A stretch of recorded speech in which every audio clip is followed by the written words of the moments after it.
After 40 years of living in Minnesota, we were just sort of tired of the winters there. And so we're open to trying new things.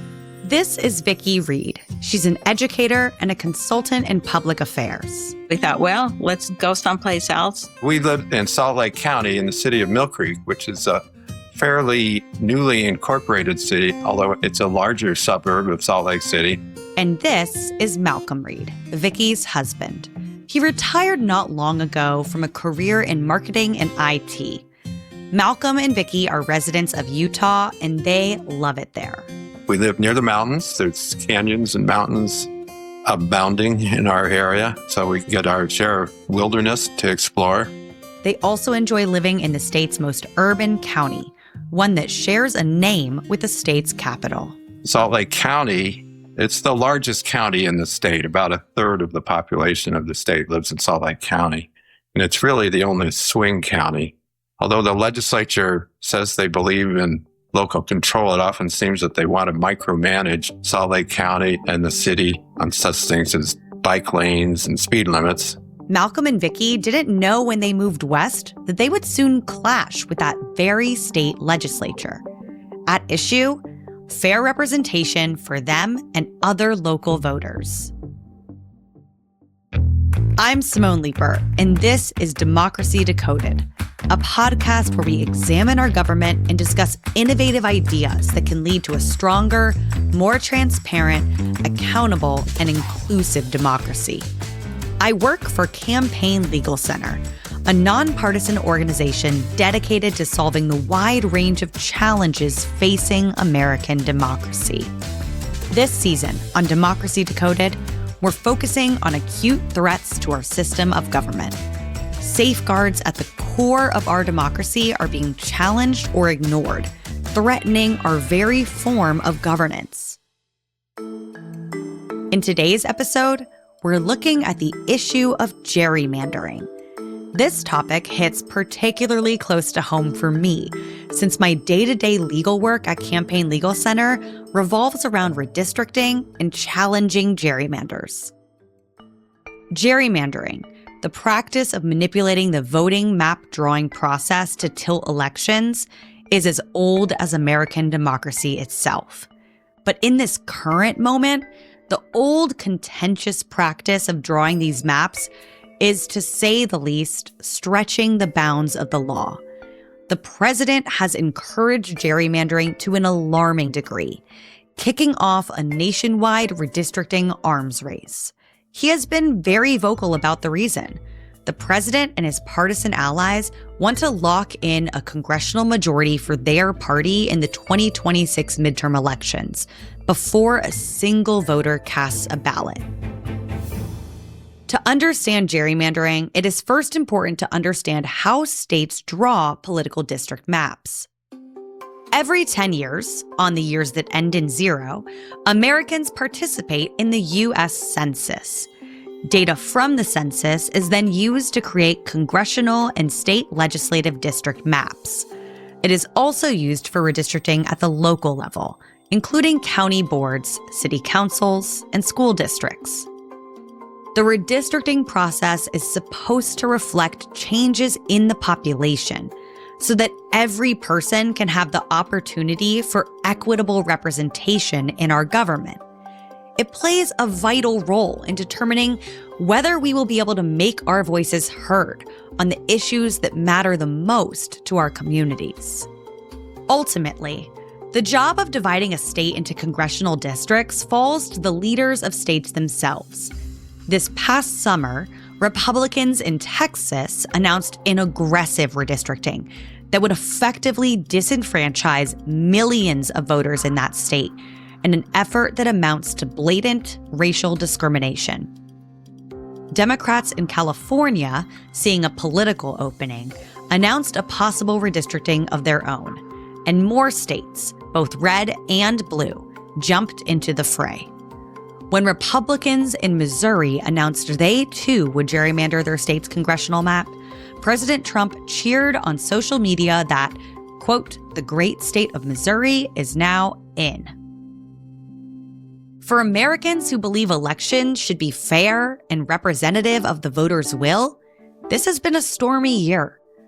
Yet, involved citizens like Victoria and Malcolm Reed are making a difference. We'll hear more about their fight soon. The Constitution set up a process where states would be in charge of drawing congressional districts. This is Mark Gaber, Campaign Legal Center's Senior Director of Redistricting, a colleague of mine who leads our efforts to monitor and fight for fair redistricting. And I suspect there was an expectation, given that one of the major problems that caused people to flee the power of the throne in England was the rotten borough system of preventing fair representation in England. And I would expect the framers to have thought they were setting up a constitutional republic, a democracy that wouldn't have that flaw. And unfortunately, it turns out they were largely wrong about how that would play out. At some point, you may have come across a famous political cartoon from 1812. It shows an unusually shaped Massachusetts voting district with added on wings, talons, and a forked tongue to highlight that the district resembled a long-necked dragon-like creature. We get the word gerrymander after Massachusetts politician Elbridge Gerry, who was our 5th vice president. Critics combined his name with the word salamander, a nod to the slithery shape of that particular partisan district he signed into law when he was the governor of Massachusetts. Throughout American history, this has been an endemic problem of drawing district lines to thwart the will of the voters and instead create a situation where politicians could insulate themselves from accountability. The problem ends up with unfair representation in our government. And then as a result of that, distorted policies that don't reflect the views of the voters. Mark and Campaign Legal Center have fought court battles against unfair redistricting across the country, including in North Carolina, in North Dakota, and in Wisconsin.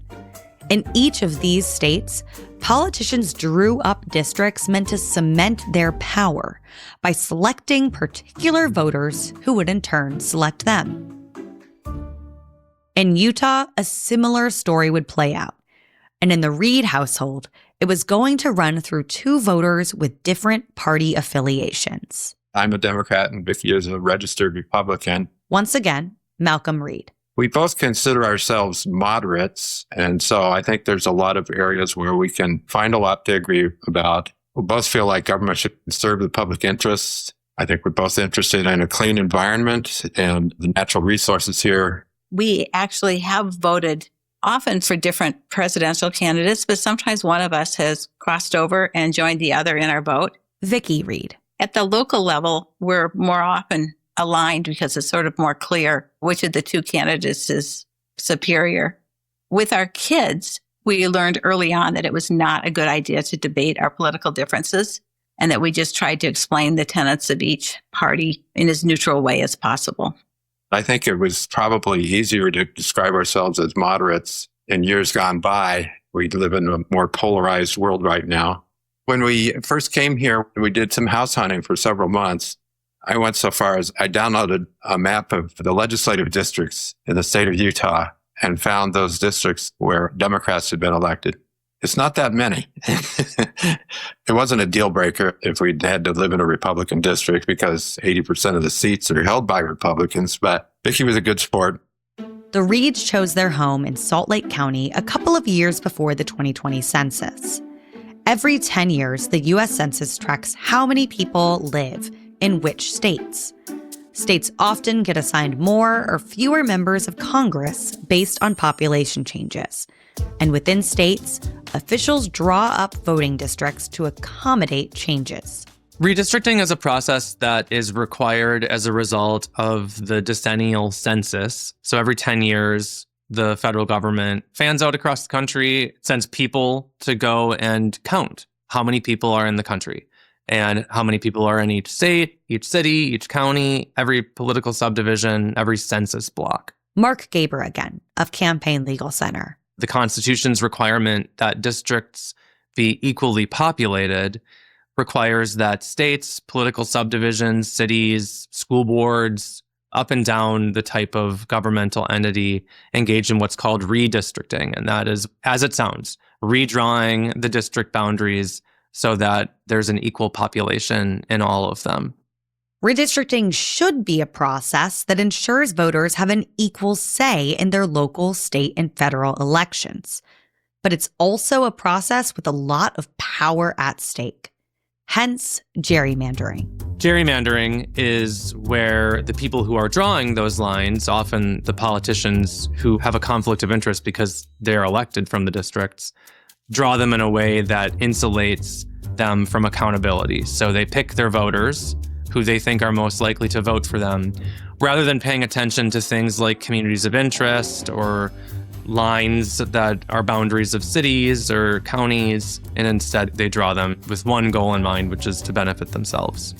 In Utah, where one party dominates in state and federal elections, and as a result, one party dominates in drawing voting maps, residents saw the 2020 census and redistricting as a chance to protect against gerrymandering. They got a measure on the ballot, Proposition 4. We moved to Utah just a few months before the 2018 election where Prop 4 was on the ballot. I have to say, I was just very excited when I saw it. The Reeds once again. What Prop 4 called for was the creation of an independent redistricting commission. The commission would have membership from both political parties and that some additional members that would be nominated by the governor. That independent commission was given the responsibility to create in a nonpartisan way a set of maps for congressional districts, for state legislative districts, state senate, and the state school board.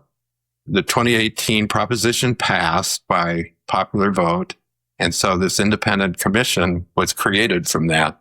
Utah has been one of the worst perpetrators of bad gerrymandering for a long time. In 2018, the voters said they'd had enough. Campaign Legal Center's Mark Gaber. They passed an initiative to have a redistricting commission made up of a bipartisan group of folks who would propose maps after engaging in a robust and transparent process, follow strict guidelines about maintaining cities and municipalities and having compact districts and contiguous districts and following natural boundaries, and an overall requirement not to engage in partisan gerrymandering. The legislature would then take those recommendations, and if it agreed with it, pass the map that the commission had proposed, or explain why it was making changes to those maps. And then that same set of criteria and the prohibition on partisan gerrymandering would apply to the legislature as well. I thought this would be great to have Utah draw fair boundaries. And I also thought the legislature's allocated $1 million for this commission. They must be committed to listening to what it has to say. However, it turned out differently. The independent commission held a series of open meetings across the entire state of Utah, soliciting input from citizens and other stakeholders. They started to develop some, I'll call them candidate maps for the various offices, the Congress and the state legislature, et cetera. What I liked about it was that there was a lot of citizen input. Citizens were encouraged to upload their own maps as well. Those were reviewed by the commission. I offered comments at several of the meetings, and I uploaded some maps. There's software that you can use to create candidate maps, if you will. What I saw from the commission was that they adhered to principles of fair redistricting. And so those are things like having equal representation in all of the districts, racial and ethnic balance, respecting city and county boundaries, looking for other communities of interest, looking at geography. We have a big mountain range here in Utah, the Wasatch Front. The independent commission did a very fair job of applying those principles and creating their maps. What Malcolm is describing is a remarkable process of citizen input and good governance. But this is still Utah we're talking about. So we need to cover two more concepts related to drawing districts. Up first, the difference between racial gerrymandering and partisan gerrymandering.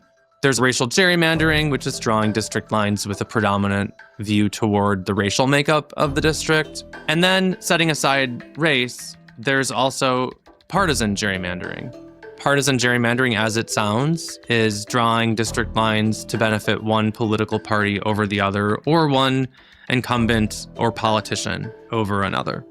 The second concept is the difference between packing and cracking. This is Gerrymandering 101. Packing is how a gerrymander blunts a voting group's power by concentrating certain voters together, Packing them into as few districts as possible to dilute their influence in surrounding districts. By contrast, cracking draws lines that disperse a certain group of voters into as many districts as possible, splitting them apart so that they're not able to elect their preferred candidate in any one district. These fundamental reasons for and methods of gerrymandering are hundreds of years old. At least back then, it was a clumsier process. But today, software and big data give officials unprecedented abilities to make districts that are fair. Or unfair. Technology has made the ability to gerrymander more precise. Back when Elbert Gerry was engaging in gerrymandering, they might have had a map up on paper. They might have had some election results on paper. But now, in a number of ways, you can see and visualize this data at a granular level. Also, you can use computers to draw maps with a particular goal in mind, to draw versions of a map to try to find the one that most maximizes either your party's outcome in the election or is most harmful to Black or Latino or Native American voters. As Utah's voters worked to unwind gerrymandering in that state, the legislature was also at work. Even before the Redistricting Commission could meet, elected officials began to buffer themselves against the impact of ballot measure Proposition 4. Before the commission started its work in 2021, the legislature passed a bill that was known as SB 200, Senate Bill 200. Here's Malcolm Reed again. And that bill, in the legislature's intent, essentially replaced Prop 4. It stripped the independent commission of its authority and made it just a purely advisory body. So it removed the Prop 4 ban on partisan gerrymandering and allowed the legislature basically to ignore maps. It was effectively a veto of Proposition 4, SB 200.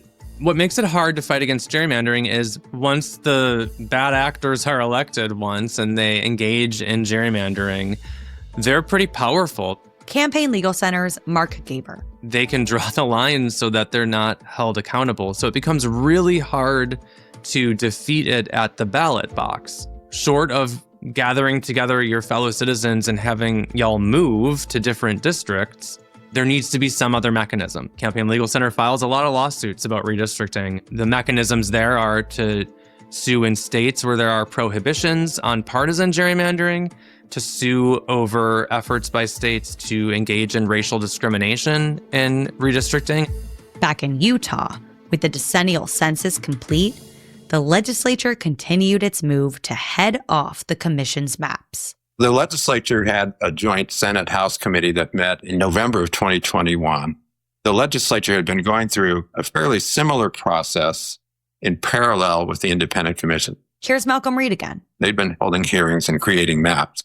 However, when this joint committee got together in November of 2021, they ignored their own maps and they ignored the independent commission's maps. And lo and behold, they had a new set of maps. We never determined what the origin of this third set of maps was. Over a weekend, basically, they introduced those new maps and ratified those from a Friday over the weekend into Monday. And if you looked at those new maps, you'd say, this is probably the most perfect job of gerrymandering you could ever do.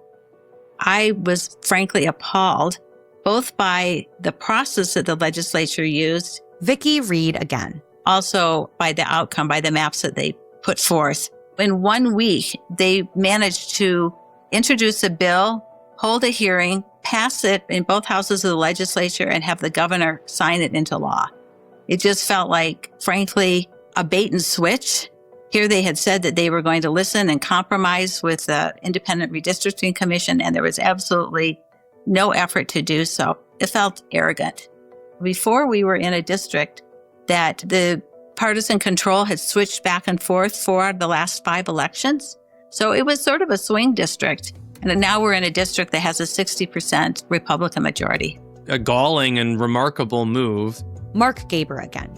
The legislature of Utah then repealed the initiative that the voters had enacted and said, no thanks, we're not interested in your independent redistricting process, voters. We'll continue doing it our way instead. As Mark mentioned earlier, this is the point when Campaign Legal Center steps in with a legal challenge. Campaign Legal Center filed a lawsuit on behalf of the Mormon Women for Ethical Government, the League of Women Voters of Utah, and a number of individual plaintiffs. And we challenged the repeal of Proposition 4 as a violation of the right of the people of Utah under their constitution to alter or reform their government. We also challenged the congressional map that resulted from the 2021 redistricting process as an unconstitutional partisan gerrymander under the Utah Constitution. This lawsuit is how we came to meet Vicki and Malcolm Reed of Salt Lake County. They were excited to step up as individual voters to challenge the repeal of Prop 4 and the unfair congressional map. Malcolm and I took one look at each other and we said, we are all in. We were just so thrilled that someone was taking this issue on. I had already written an op-ed opposing the gerrymandering that had been published in one of the newspapers, the Deseret News in Salt Lake City. We had just been stewing about it for weeks. Obviously, I think it's clear to understand that for Malcolm as a Democrat, his voice is diminished as a minority party when all the districts are basically sliced up so that Republicans are pretty much guaranteed to win. But it's also true for me as a moderate Republican that I feel like my voice is also not getting heard. And so let me explain that. In Utah or in any place where you have extreme partisan gerrymandering, the election that matters most is the one that happens at the party caucus or the state convention, because that's where the candidate is truly elected. And the people who go to the state convention tend to be the most party faithful, which means the most sort of extreme members of the party. And the fact that this has happened in Utah is pretty clear because the convention delegates really do not represent even the party or the citizens at large. What happens when you have this extreme gerrymandering is that the election itself just really doesn't matter. And as a result, the candidates who win are more beholden to the party than to the people that they represent.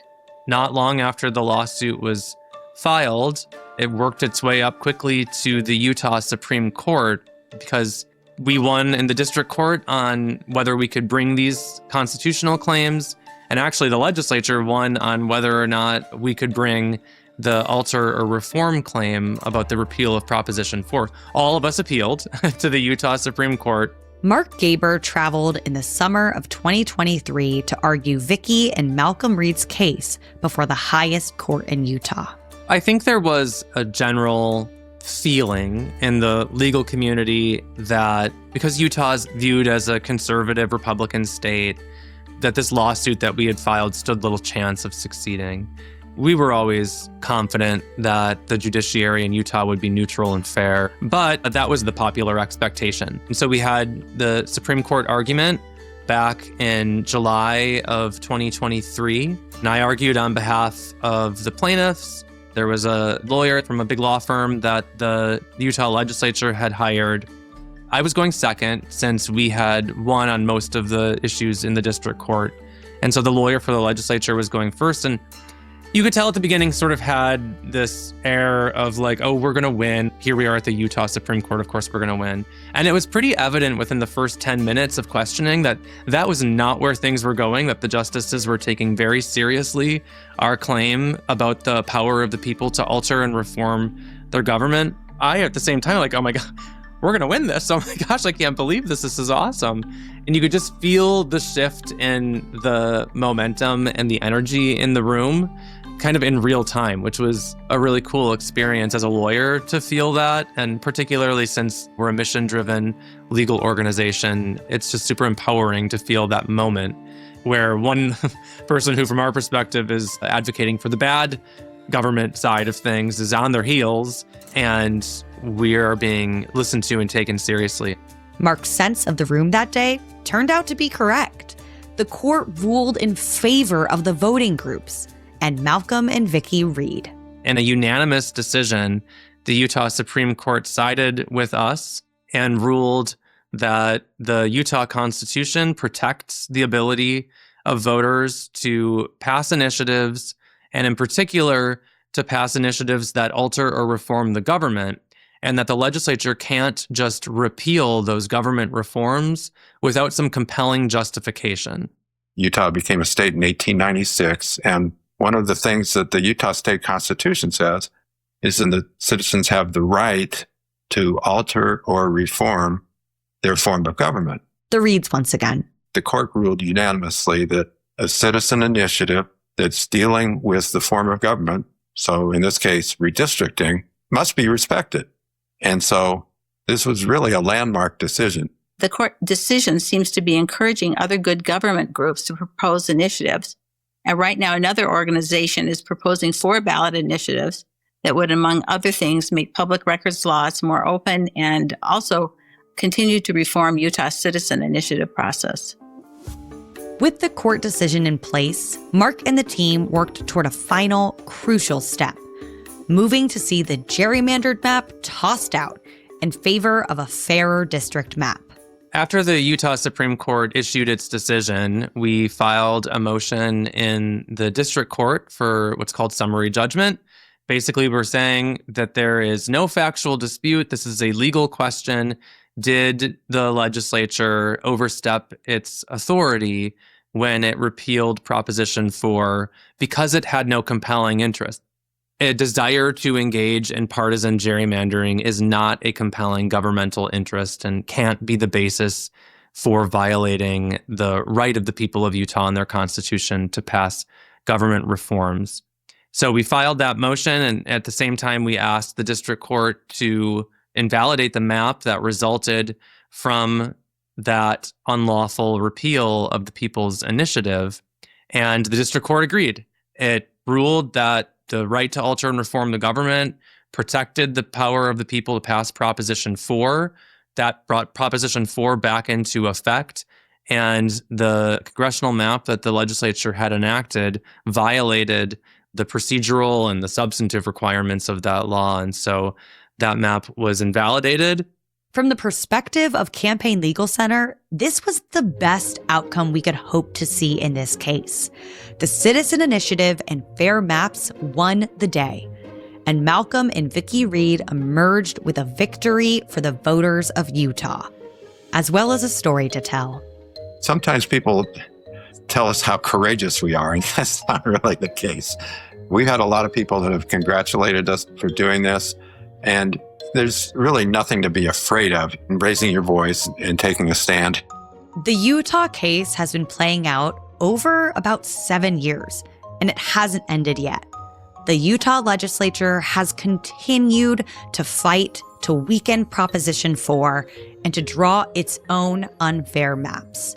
But our victory sets the stage for the potential for the most fair congressional elections in decades in Utah.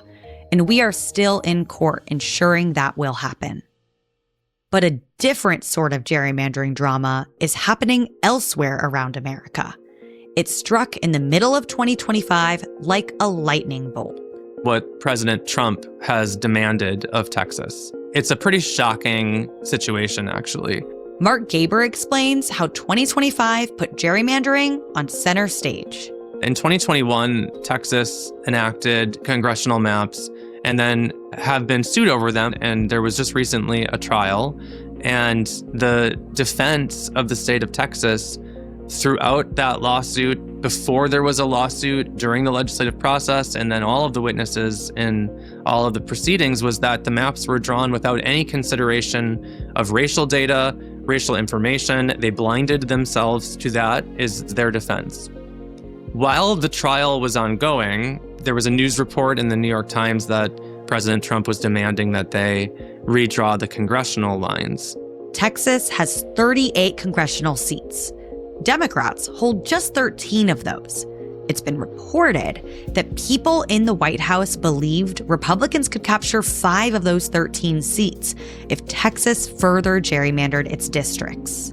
And then on July 7th, the United States Department of Justice issued a letter to the state of Texas, to the governor and to the attorney general of Texas, alleging that the districts that existed were actually racial gerrymanders, and in particular, that 4 of the majority districts where Black and Latino voters form a majority of the voters in the district, that those particular districts were illegal because of their racial composition.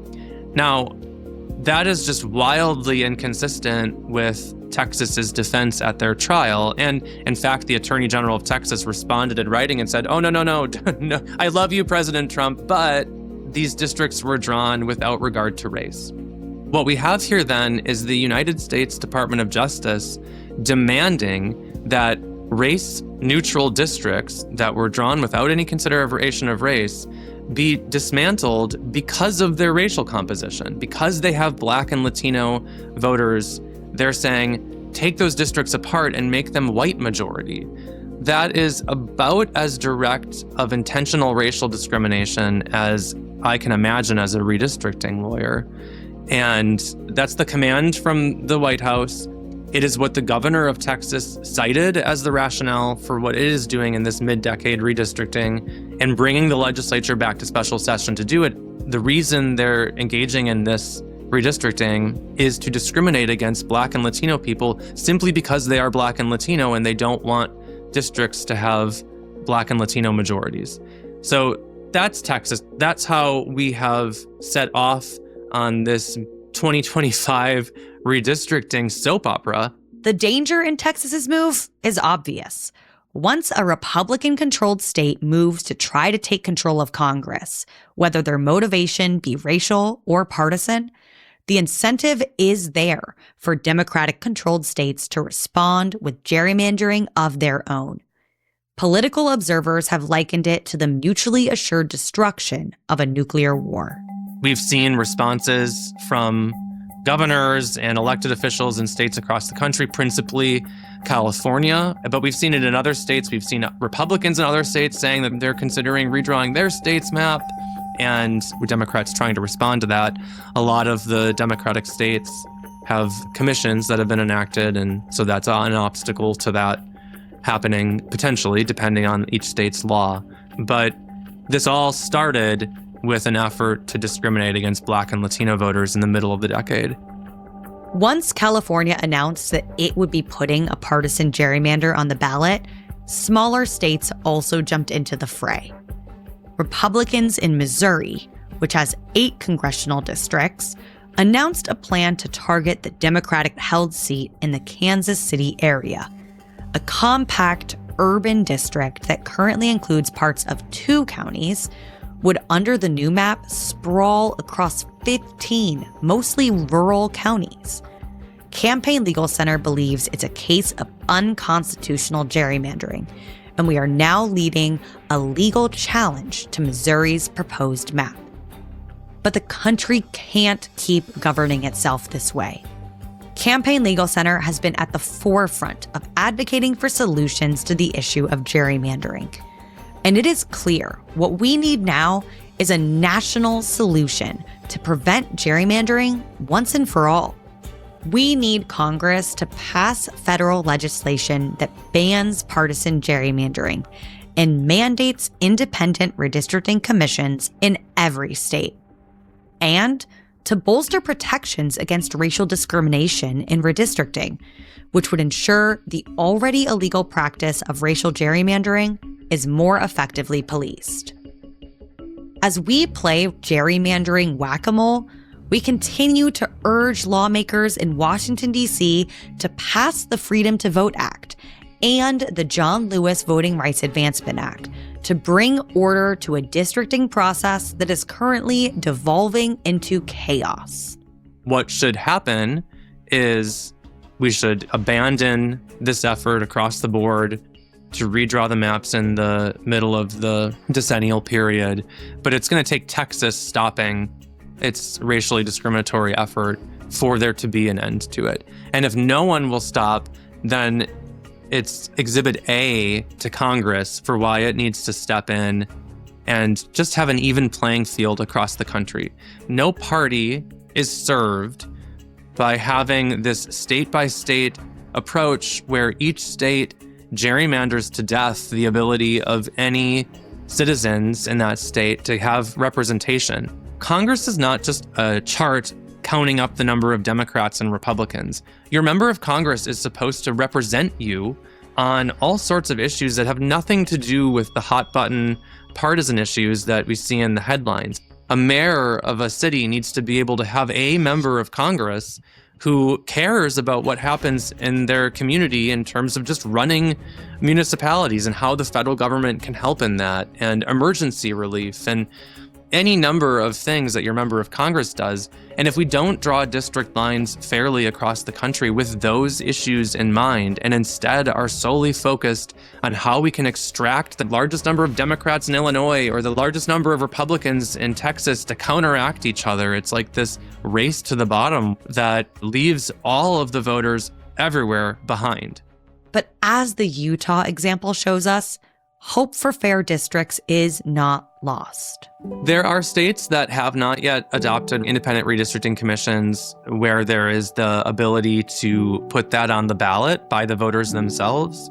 So in those states, that pathway remains open. There is also advocacy and working to get legislatures that are in states that don't currently have commissions to adopt them legislatively. That's obviously harder. Legislators don't typically like to give up power, but there are instances in which they have. And then there's the pathway of calling your member of Congress and seeking to get them to enact the Freedom to Vote Act, which would require independent commissions for congressional redistricting across the country. If we all jump into the pool at the same time across all the states with a federal law to make this fair across the country, you will end up with a Congress that fairly represents the whole nation. But in the process, you gain representation for each community and each voter that has some semblance of sense for their needs that don't bear at all on the partisan composition of the Congress. It is striking, even to me, how long America can put off solving its structural problems. Elbridge Gerry, the namesake of gerrymandering, was born in 1744. And here, nearly 300 years later, we are facing a potential crisis because, as Gerry recognized, the shape of a voting district can determine the shape of elected power. As we heard from Mark and Vicki and Malcolm, the fight to protect voters' rights can bring together broad coalitions. From 1976 to 2004, in a string of 8 presidential elections, voters made Utah the most lopsided Republican state in the country.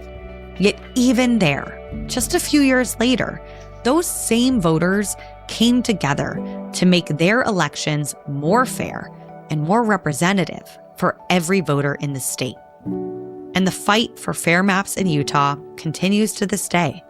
Through every twist and turn in this multi-year legal effort, Campaign Legal Center and our partners will continue our work to ensure a fair outcome. Gerrymandering undermines the very foundation of our democracy by unfairly silencing voters and depriving them of representation. At the end of the day, elections should be determined by voters, not politicians who manipulate voting maps.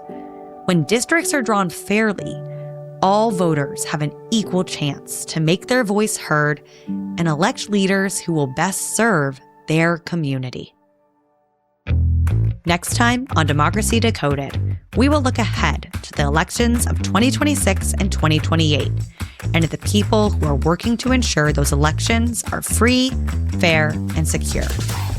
This season of Democracy Decoded is produced by JAR Podcast Solutions for Campaign Legal Center. We're a nonpartisan legal organization dedicated to solving the wide range of challenges facing American democracy. We fight for every American's freedom to vote and participate meaningfully in the democratic process, particularly Americans who have faced political barriers because of race, ethnicity, or economic status.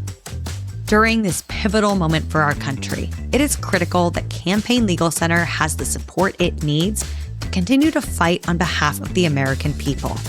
Your tax-deductible donation can directly fund our efforts to do just that. If you would like to support our work, just go to campaignlegal.org and click on the donate button. Special thanks to our guests, Victoria Reed, Malcolm Reed, and Mark Gaber. I'm your host, Simone Leeper. Thanks so much for listening.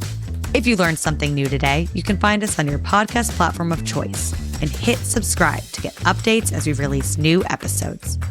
Leading the production for Campaign Legal Center are Casey Atkins, Multimedia Manager, and Madeline Greenberg, Communications Associate. This podcast was produced by Sam Eifling and Ebian Abdagir, edited and mixed by Patrick Emile and Luke Badio. Democracy Decoded is a member of the Democracy Group, a network of podcasts dedicated to engaging in civil discourse, inspiring civic engagement, and exploring the future of our democracy. You can learn more at democracygroup.org.